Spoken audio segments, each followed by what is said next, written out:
Elevated కారిడార్ల నిర్మాణం విషయంలో BJP Congress రాజకీయం చేయడం మానుకోవాలని కంటోన్మెంట్ బోర్డు మాజీ ఉపాధ్యక్షుడు జక్కుల మహేశ్వర్ రెడ్డి అన్నారు. బీఆర్ఎస్ హయాంలోనే ఎలివేటెడ్ కారిడార్ నిర్మాణ ప్రతిపాదనలకు అంకురార్పణ జరిగినట్లు చెప్పారు. ఎలివేటెడ్ కారిడార్ల నిర్మాణానికి సీఈఓ మధుకర్ నాయక్ ఎనలేని కృషి చేశారని తెలిపారు. ఈ అంశాన్ని రాజకీయంగా వాడుకోవడం సిగ్గుచేటని విమర్శించారు. ఎలివేటెడ్ కారిడార్ల నిర్మాణానికి నిధులు తీసుకువచ్చామని బీజేపీ కాంగ్రెస్ సంబరాలు జరుపుకోవడం విడ్డూరంగా ఉందని ఎద్దేవా చేశారు.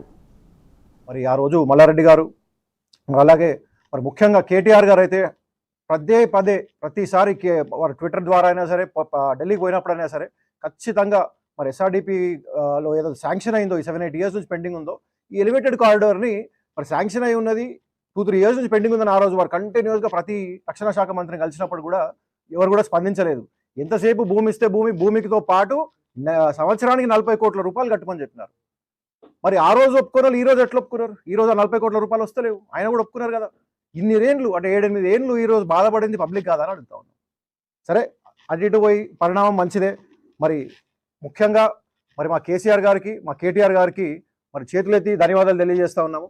ఎందుకంటే వారు అనుకోనే ఈ ప్రాజెక్ట్ని శాంక్షన్ చేశారు కాబట్టి ఇది పూర్తిగా ఈ యొక్క క్రెడిట్ మొత్తం కూడా బీఆర్ఎస్ పార్టీకి అలాగే మా అధినేత కేసీఆర్ గారికి కేటీఆర్ గారికి పూర్తిగా చెందుతుందని చెప్పి తెలియజేస్తా ఉన్నాం.